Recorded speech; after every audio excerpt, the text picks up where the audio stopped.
Hey everyone, Sumo Spiffy here. The Hatsu Chaos Basha was over and it's time to recap what happened. We're not cooking everyone over an open fire this time, but the number of campfires ain't zero either. Before we begin, we've been regularly getting more viewers on the tier list recaps than the tier list themselves, and there's been some confusion as to how the recaps work. So if you're new here, welcome. And also, here's how we do things. Before each basha, we do a tier list. The tiers are purely based on how many wins we think each wrestler will have. You can see those tiers on the screen and the range of wins associated with each level. For the recap, very simply, a pick is correct if the wrestler lands in that range. So if someone finishes with 8 wins, then B, C+, and C- are all correct. There's no subjective judgment involved in these rankings. We've also recently started a friendly competition, Spiffy vs. the World, except this time it's Spiffy vs. the World versus Goose from the Sunday morning sumo show. We keep score of correct picks, and if I lose, $20 goes to charity. Hopefully that all makes sense, and if it doesn't, you'll probably figure it out along the way. Okay, let's get started.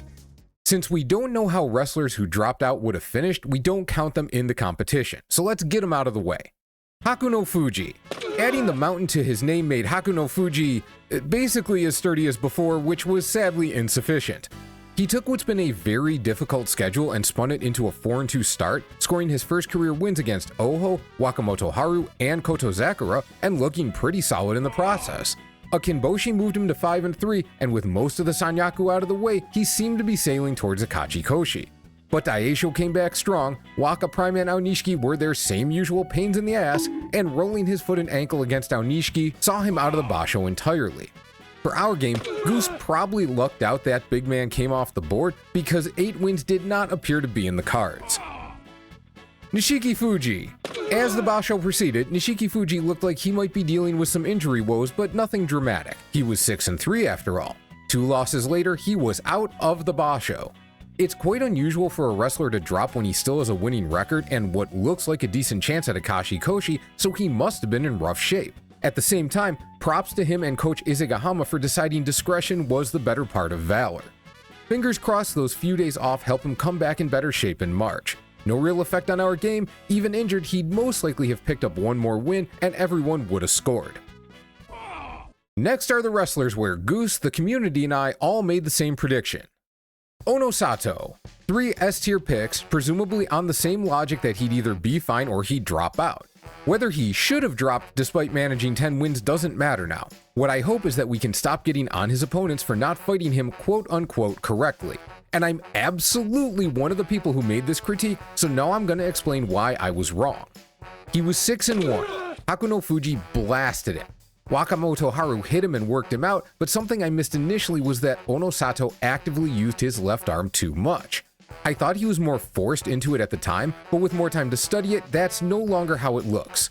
Atami Fuji trapped his right arm much more than I gave him credit for, which led to a rematch. He didn't quite manage to do that again in the rematch, but he also more or less escaped with the win. So if you're not Hakuno Fuji shaped and you can't rely on Onosato making the same mistake of using his left arm too much, what's left? Trap his right arm. Kirishima tried to do that, didn't work. Koto Zakura tried, didn't work. Onishki understood that if Koto Zakura's big ass couldn't do it, he probably wouldn't, so he shifted gears and tried to get around it. Good idea, but didn't work. Hoshoryu did make the arm trap work by getting his hands way far around Onosato's belt, making up for his smaller size by getting in as tight as possible. All these guys went with very reasonable strategies, and if there was a failure, it was a failure of imagination. I still think Takiyasu, given how much he's relied on hand strikes, should have just bashed him. But he had Onosato beat if Onosato wasn't able to yeet him back at a terrible angle. So nobody fought like an idiot. Absolutely no one threw a match. And I apologize for whatever impact I had on that side of the conversation. Tamawashi. Everyone went C+, and why wouldn't we? Iron Man was finally outside the Sanyaku's grasp, and he hadn't had fewer than 7 wins in that position since 2021. If there was risk, it was because at 5 East, he could easily get called up to face the Sanyaku if injuries or poor performances ahead of him created the circumstances. Instead, he just ate shit from everyone.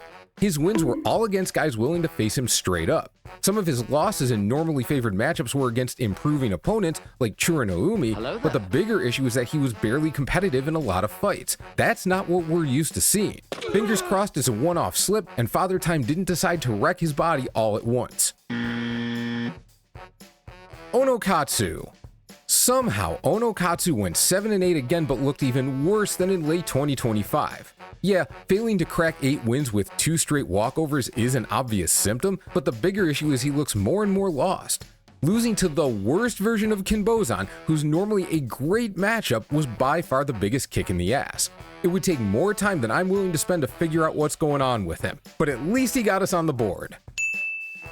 Churanoumi. Churanoumi's about to become the highest ranked wrestler at Kisei stable. That seemed possible going into January, but more because he'd go 7-8 and Ura would do badly enough to fall past him. But 9 wins? Beating Takiyasu on the final day, which maybe shouldn't be a surprise because he's won both their matches, but still. If you ever wanted to go through someone's fights over a few tournaments and study how he's changed and found new ways to win, you can do that with Chura. We all underestimated him at C-, but I don't mind being wrong here. Hello there. Oshoma. The Henka King got Henka twice in this tournament, right? I saw that correctly? How the mighty have fallen. It didn't help that the little guys are starting to figure things out, and Shishi stopped fighting like he's on hooves, but March isn't looking any better. Hatsuyama, Ryuden, and Tomokaze traded out for Koto Eiho, Fuji Seiyun, and Fuji Ryoga? Get your prediction points now, kids, because I'm not sure the glory of Oshoma will be in Makuuchi much longer. At least we saw it coming. Hatsuyama. Oh, Hatsuyama. The vessel for our foolish hopes and dreams. 30-15 in 3 Juryo Bashos leading up to his Makuuchi debut means he earned that spot. He didn't squeak into the division by any stretch. Sure, Makuuchi looked tougher than usual, maybe placing him in the 5-7 win range rather than 6-8 was the way to go, but I won't apologize for having hope. I will, however, acknowledge it was dumb as hell. What a disaster.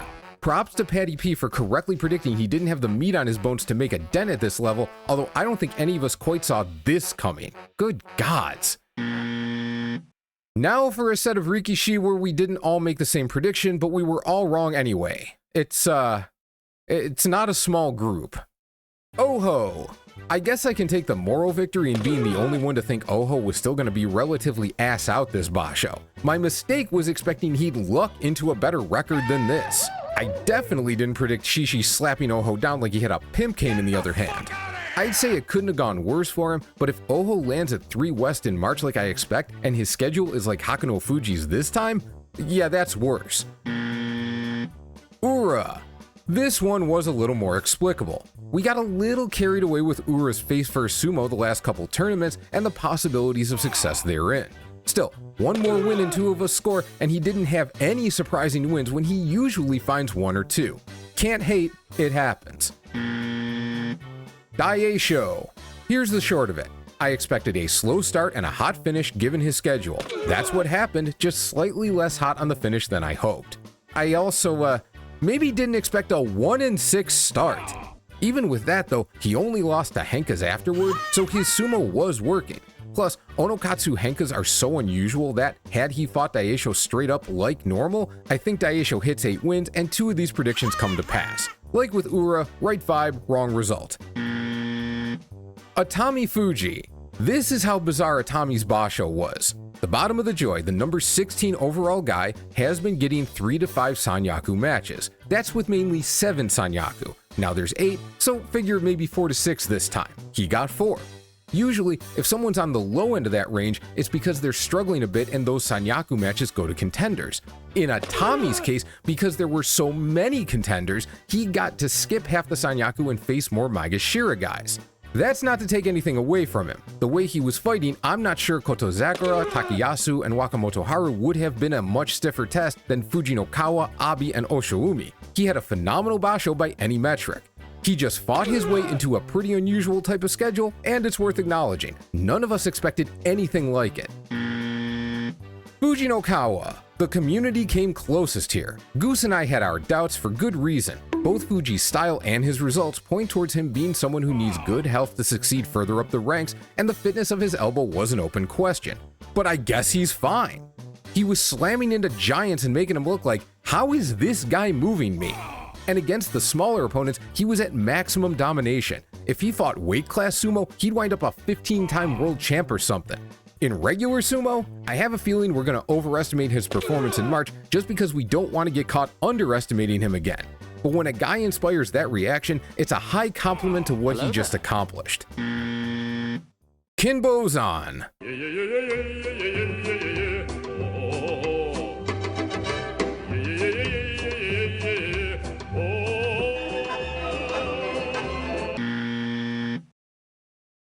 Tomokaze. Goose done lost his mind going C+ on Tomokaze. Sadly, old Pegleg couldn't even get to 5 wins, so this prediction went bad for everyone. What happened? His go-to move is throwing guys on their faces, which is easier the smaller they are. He's feasted on those matchups. This time, Tobizaru, Asakoryu, and Toki Hayate all stayed upright, and even Hatsuyama picked him off for one of his 2 wins. Sadness for Spiffy. They ask you how you are, you just have to say that you're fine when you're not really fine. Shishi. 9-6 is a good finish, but 9-3 was crazy to see. It happened because his feet worked. That's the difference. He wasn't slipping and flailing all over the place. Well, he definitely flailed, like he absolutely still looks like his nervous system hasn't extended all the way down his limbs, but it worked. He got done a little dirty, I think, having to fight Yoshino Fuji and Daisho after falling out of contention, but those matches also showed the gap between him and that level. Stay safe in the double digits, Gumby. Oshawoomi. I assumed he would still be somewhat hurt after his November disaster. Instead, he apparently got a cyborg arm installed. From 2-8 in one basho to in contention for a playoff on day 15 the next, these are his extremes. He should settle somewhere in the middle in March. Good to see him look like he'll stick in the top division though, even if nobody expected it just yet. Alright, let's cover everyone else and find us a winner. Hoshoryu. Hoshoryu's 10-5 nets Goose the first competitive point, and of the 2 Yokozuna, this is the one where S tier didn't really make sense in retrospect. I realize now that I kinda stuck Onosato and Hoshoryu in one bucket, that they'd either fight very well or not at all, but Hoshoryu's injury was always reported as less severe. That made it more likely he'd stay in even if he struggled a bit, and that's exactly what happened. Onishki still owns him, and healthy Atami Fuji was always a hassle even if we didn't expect that Atami to show up. That's 2 unsurprising losses, at least in retrospect. Maybe Yoshino Fuji beats healthy Hoshoryu, I don't know. But Daisho, especially struggling as he was, definitely benefited, and top flight Kirishima beating this Hoshoryu wasn't even a surprise.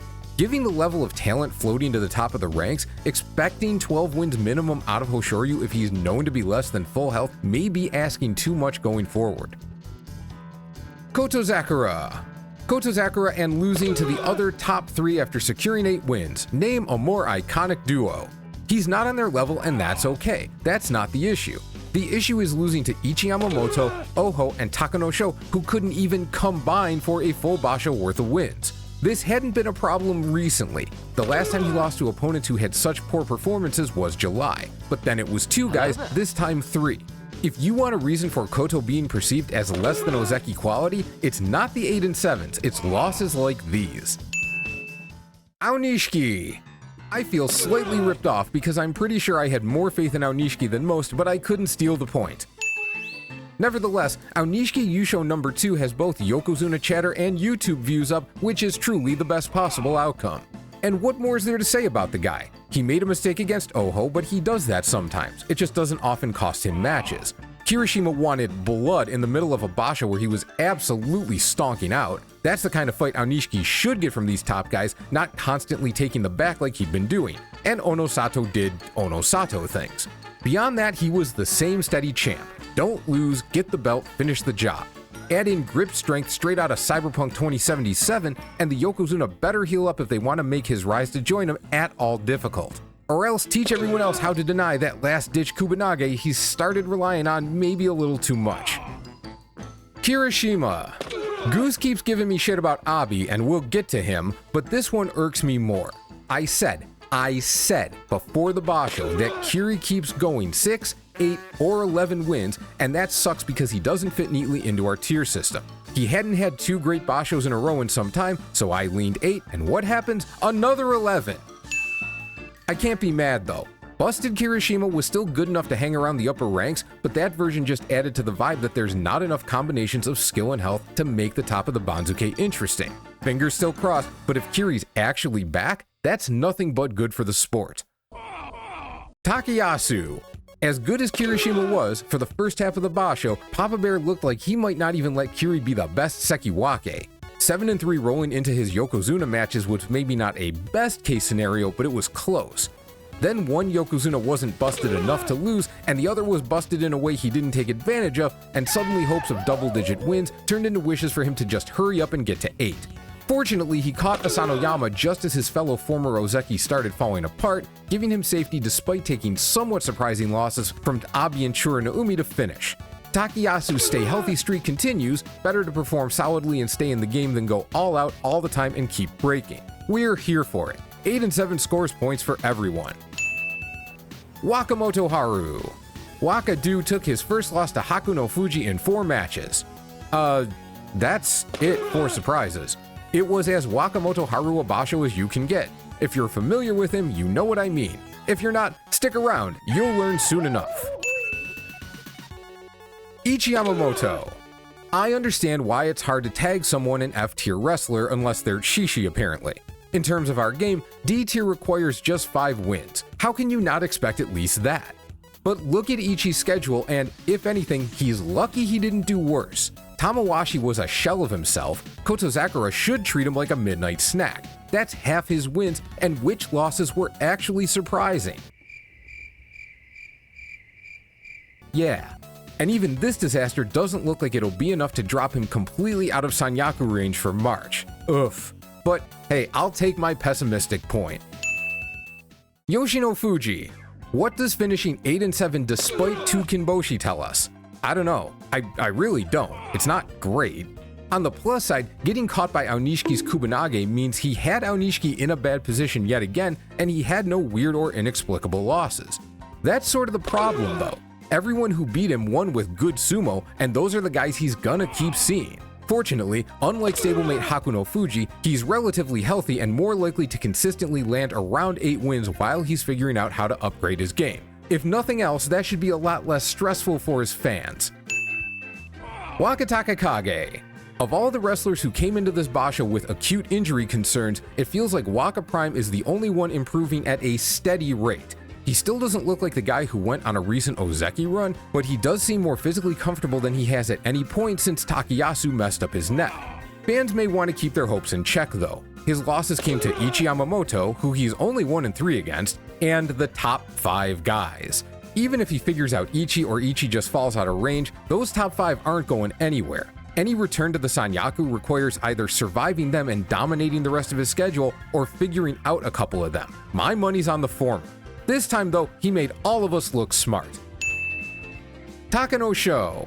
Look, it's not like I want to get my points off the guys sucking ass, okay? Especially when they're so likable. At least Takenosho's schedule looks like 5 wins makes sense. Surprising loss to Oshoma, big win over Koto Zakura. On paper, surprising loss to Kirishima. On paper, surprising win over Oho, although neither was that shocking given everyone's form. Goose should probably lose 2 points for going A+, but that's not how we play the game.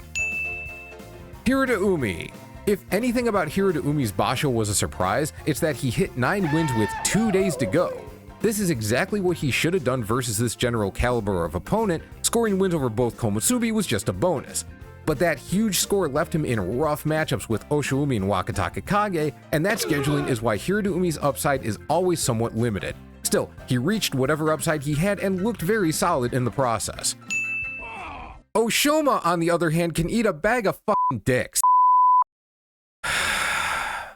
5-0.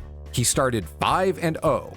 They were all in positive matchups, but that still included Fuji Nokawa, Hiraiumi, and Onokatsu, who should be some of his toughest opponents. The schedule makers even blessed him with 3 more very positive matchups later on against Koto Shoho, Roga, and Ryuden, and he won 2 of those. Yeah, Roga got him, but there's a reason going undefeated in a head-to-head is rare. But how do you not win a single other match? It looked like Onokatsu infected him with a case of the yips, which lay dormant until Kimbzon hit him with the second half of the poison. I don't know how else to explain someone who looked at least competent for 5 straight days suddenly staggering all over himself. This is a situation where I never wish for an injury on anyone, but I almost hope there was one here because at least there'd be an explanation for this absolute circus. Congratulations, community, your doubts worked out. Shodai. If you watched Taskmaster and you saw Series 14, Fern Brady kept wearily saying, I'm too tired. Shodai is Sumo's Fern Brady. He was as dangerous as expected when he looked jazzed to be there and not when he wasn't. Y'all want a Zen Shodai tournament? Get in this dude's DMs and convince him to drink some f***ing coffee. Gonoyama. He's hurt. He has to be hurt. Nothing else explains this. He's not doing anything different, it's just working about 75% as well. So I'm assuming he's hurt and leaving it at that, because if I keep going, I'm gonna light his ass up anyway. Once again, congrats community on your doubts paying off. Roga.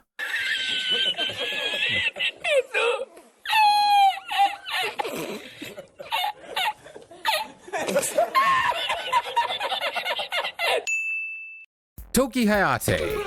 I like Toki, but this is what makes figuring out what he's gonna do so hard. He's getting better, he's more effective in general, it's a pretty noticeable difference if you've been watching him since he made it to Makuuchi, and all that got him was 8 wins. The improvement is that he did it at a career high rank, and he'll be in the single digits for the first time come March. And that's meaningful, that's a good thing. But those rank 8 or 9 guys fight up the Banzuke a lot more than down, so light some incense if you want to see this again in March. Somehow, everyone scores here. Koto Shouho. History will show that for a 5-match stretch across the Kyushu 2025 and Hatsu 2026 bashos, Koto Shouho's frontal sumo cortex was hijacked by an unknown force. All its energy and focus became part of the SETI program searching for alien life. Afterwards, starting in day 3 of Hatsu, he returned to normal and fought to expectations. Nobody ever figured out why. Midori Fuji. I'm just gonna say, Midori Floofy is on the list of potential sumo kittens for Yuria to make, but there's enough of a line that, if it's gonna happen, the real Midori needs to get it together and not crumble into Juryo dust. And the wins he's getting are mostly against guys who are themselves plopping back into Juryo or look like such a demotion is all they want out of life. If you have any thoughts on how he turns this around, contact Izegahama Stable because I think they're out of ideas. Abi. Alright, look. The entire question with Abi was how healthy he'd be. He wasn't going to be 100%, November gave me little reason for hope, and the community not much more. Goose is another story. Now, Goose is a grown-ass man and can do what he wants. So these pictures I have of him stealing a truck full of hopium and huffing it 3 tanks at a time, I have no reason to release those. That's his business. The problem is, Abi chose this moment to discover there are other ways to do sumo besides force choking dudes and actually succeeded at some of them. That's only going to convince Goose his strategy worked, which means more stolen trucks and less hopium for the rest of the world. Congratulations, Abi, you've single-handedly increased Australia's crime rate. I hope you're happy.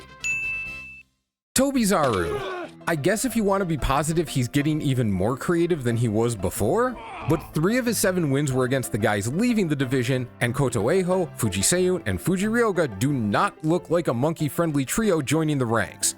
Tobi's been in Makuuchi since just after COVID, which is why it feels like he's been around for 100 years and will never go away, but I'm not convinced he'll last the year in the top division. At least guys on a slow slide are usually easy to predict. Mitakeyumi. Steady, reliable Mitakeyumi. Not getting worse, not getting better Mitakeyumi. Just enough wins to keep holding that top division paycheck Mitakeyumi. Anyone who smacked up Hatsuyama and finished with a losing record might need to cross their fingers a bit, but as long as Shodai's in range for a match, he'll always have one opponent who's not in the mood to fight him. If that changes though,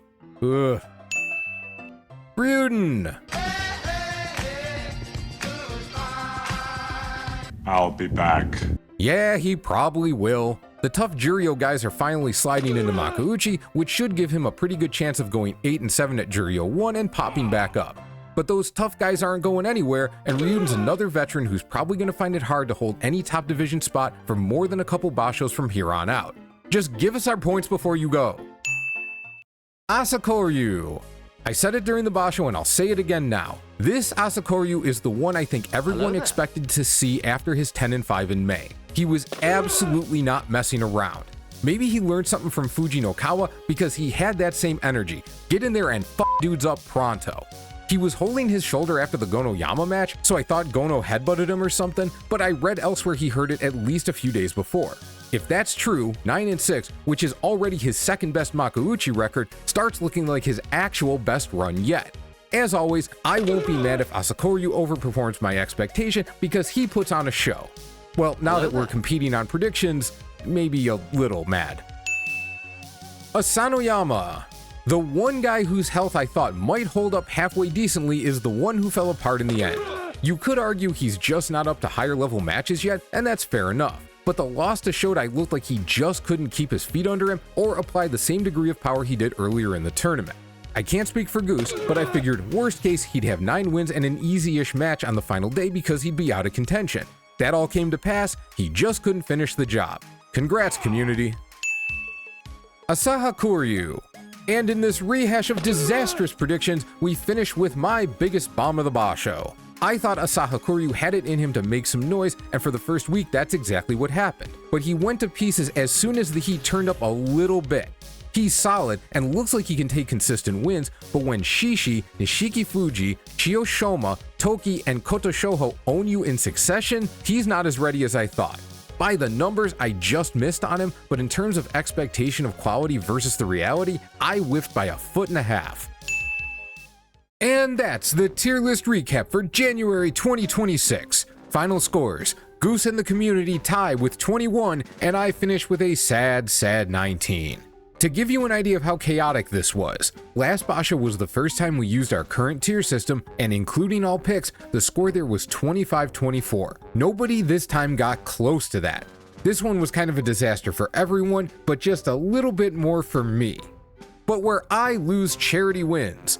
The way I've said it would work is, if the community wins, I'll pick the charity at least the first time. If Goose won, he'd get to pick it. Since it's a tie, I'll split it. $10 goes to rain.org, the other 10 goes to Goose's pick, World Central Kitchen. By the way, in the past I've said I would donate the tier list livestream revenue, but I kind of forgot to pick a non-copyright stream for background music this time, which means I'm revenue sharing with 59 artists, and the stream made a whole 81 cents. So in the future, it'll be $20 or the live stream revenue, whichever is higher. Final note, this should be going up on Friday. Starting at 8 p.m. US Eastern tonight, World Championship Sumo is holding their 3rd ever event, this one in Westchester, New York. I'm going to be doing a live commentary stream alongside it, the debut of WSPF Sumo Radio. If you want to watch, it's a $19.99 pay-per-view, the link for that is in the description. And here's the list of competitors. Most noteworthy to me is Dominus Davis Williams, aka Domzilla, who went to Worlds in Thailand this past September and became just the 3rd American ever to medal. There's also Danny Avila, who you might recognize as being on the wrong side of Sensei Seth's 2024 National Championship run. But all these guys are highly experienced, and most have been champions at one major competition or another, so whether or not you know the names, it's a legit group. And this is Big Boy Sumo. Josh Wade is the lightest by far at 220 pounds, and 9 of them cracked 300. So if you're in need of ear noise tonight, come check it out. I'll do my best to make audio sumo entertaining, and hopefully this little experiment will be worth repeating. Other than that, have a great day, and I'll see you soon.